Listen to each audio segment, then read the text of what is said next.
کہ جو سارے محلے کے لیے ایک ہی بیوہ وہ نہیں کہ جس کے بچوں کے پاس آپ سے بھی زیادہ قیمتی مہنگے موبائل ہوں، بیوہ وہ نہیں کہ جس نے اپنے بچوں کے لیے 7.5 تولہ سونا بھی جمع کر رکھا ہو، بیوہ وہ نہیں کہ جس کے پاس آپ سے اچھی LCD گھر میں لگی ہوئی ہو۔ تو بیوہ کو ڈھونڈنا اور بیوہ صحیح حقدار تک، بیوہ جو ملے اس تک وہ صحیح طریقے سے حق پہنچانا، اس بات کی بھی کوشش کریں۔ امن یجیب المضطر اذا دعا لا الہ الا ہو، الصلاۃ والسلام علی النبی ورحمۃ اللہ وبرکاتہ، بینوا بلغوا یسروا بشروا، السلام علیکم ورحمۃ اللہ وبرکاتہ۔ بسم اللہ الرحمن الرحیم۔ آج کی حدیث پاک کا عنوان ہے کہ یعنی اکثر مجھ سے یہ سوال بھی کیا جاتا ہے کہ کس کو دیں۔ اب کس کو دینے میں ہم تلاش کرتے ہیں مسکین، غریب، فقیر۔ اسی میں آتا ہے ہمارے معاشرے کی ایک پرسان حال ایک رشتہ ہے بیوہ خاتون، کہ بیوہ خاتون پر خرچ کرنا فضیلت کی بات ہے۔ اس پر حدیث پاک بھی ہے، متفق علیہ حدیث پاک ہے، وہ بھی آپ حضرات کے سامنے رکھتے ہیں۔ لیکن اس سے پہلے یہ سمجھنا ضروری ہے، میں اکثر جو ہے وہ جو بھی مجھ سے یہ اس قسم کا سوال کرتا ہے اس سے بھی یہ بات کرتا ہوں، اس کو بھی سمجھانے کی کوشش کرتا ہوں کہ ہم محلے والے سارے وہ ایک ہی بیوہ ہم نے رکھی ہوتی ہے۔ ہم سارے محلے والوں نے کوئی ایک ہی غریب گھر ڈھونڈ کے رکھا ہوتا ہے کہ سال بعد سارے محلے نے اسی ایک گھر کی اسی ایک گھر کو زکوٰۃ دینی ہوتی ہے۔ یا محلے میں اگر کوئی بھی کسی بھی گھر کے اوپر ذرا ساری بھی کوئی پریشانی آ جائے،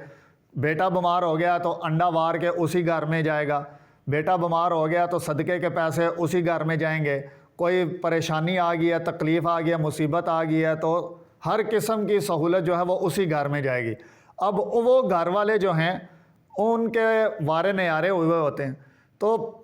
جیسے پچھلی جو حدیث پاک آپ حضرات کے سامنے جو میں نے ویڈیو پیغام پہنچایا تھا، اس کے اندر میں نے یہ بات حضور صلی اللہ تعالیٰ علیہ وسلم کی نسبت سے کی تھی کہ آپ نے فرمایا کہ مسکین، غریب وہ نہیں ہے جو مانگتا پھرے، بلکہ اس کو تو ڈھونڈنا پڑتا ہے، وہ تو اپنے سوال کو چھپاتا ہے۔ تو اسی طرح یہاں پر بھی کہ پورا محلہ ایک ہی بیوہ کو اتنا دیتے ہیں کہ وہ بیوہ بھی صاحب نصاب بن جاتی ہے۔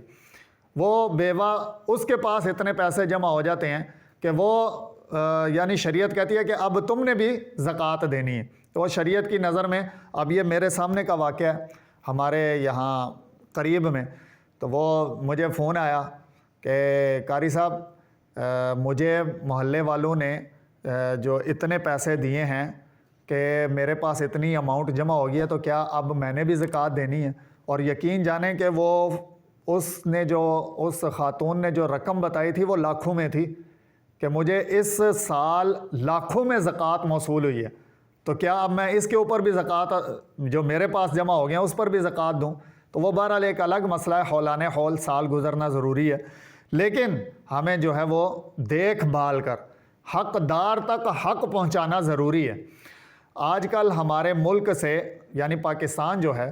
وہ ڈونیشن میں یعنی چند ایک اولین درجے کے ممالک میں آتا ہے کہ جو دینے والے اتنے زیادہ ہیں، اتنا زیادہ دیتے ہیں، اس کے باوجود بھی پاکستان سے غریب ختم نہیں ہو رہے، پاکستان سے غربت ختم نہیں ہو رہی۔ غربت میں وہ 20 ممالک سے نیچے چلا گیا ہے، لیکن دینے والے اتنے زیادہ ہیں، اس کے باوجود بھی ہمارا ملک ترقی نہیں کر رہا۔ تو وجہ کیا ہے کہ ہم صحیح طریقے سے نہیں دے رہے، ہم صحیح حقدار کو نہیں دے رہے، ہم اسلام کا وہ قاعدہ کلیہ صحیح طور طریقے سے فالو نہیں کر رہے جو اسلام نے زکوٰۃ کے لیے بنایا تھا، اور زکوٰۃ کا جو اصل مقصد تھا، زکوٰۃ کا مقصد صرف دینا نہیں ہے، بلکہ زکوٰۃ کا مقصد یہ ہے کہ اس کے ذریعے سے اپنے معاشرے، اپنے خاندان، اپنے محلے، قوم، قبیلے کے غرباء کو غربت سے نکالا جائے۔ اب ہر سال ہم دے رہے ہیں، اس کے باوجود بھی وہ غریب بڑھتے ہی چلے جا رہے ہیں، ختم تو کوئی نہیں ہو رہے۔ تو وجہ کیا ہے کہ ہم صحیح طریقے سے دے نہیں رہے۔ بہرحال جو میں نے بات کی تھی کہ بیوہ پر خرچ کرنے کی فضیلت، اب بیوہ جو ہے وہ ہمارے خاندان کی ایک یعنی پرسان حال خاتون ہے، ان کو دینا چاہیے، ان کی کفالت کرنی چاہیے، لیکن اس کے ساتھ ساتھ ان ساری باتوں کو بھی توجہ میں رکھنا چاہیے۔ تو بیوہ پر خرچ کرنے کی فضیلت کے حوالے سے متفق علیہ حدیث پاک ہے۔ حضرت ابو ہریرہ رضی اللہ تعالیٰ عنہ اس حدیث پاک کے راوی ہیں، فرماتے ہیں کہ نبی صلی اللہ تعالیٰ علیہ وسلم نے فرمایا کہ بیوہ پر خرچ کرنا، یعنی یہ بیوہ وہ کہ جس کو آپ ڈھونڈ کر نکالیں کہ وہ ایسی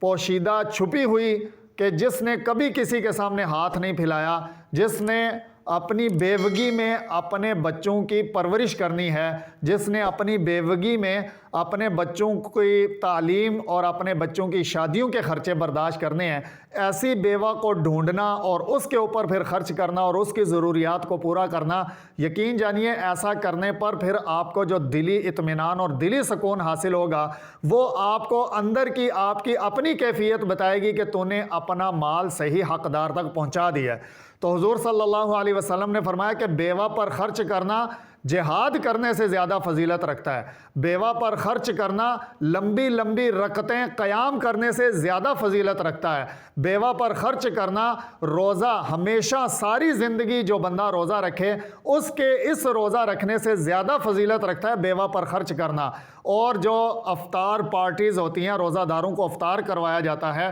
افطار کروانے والے کے جو نامہ اعمال میں جو اجر و ثواب لکھا جاتا ہے اس سے بھی زیادہ فضیلت کا یہ بات یہ حامل ہے کہ بیوہ پر خرچ کیا جائے۔ لیکن بیوہ وہ کہ جس کو ڈھونڈ کر نکالا جائے، بیوہ وہ نہیں کہ جو پیشہ ورانہ بیوہ وہ نہیں کہ جو سارے محلے کے لیے ایک ہی بیوہ وہ نہیں کہ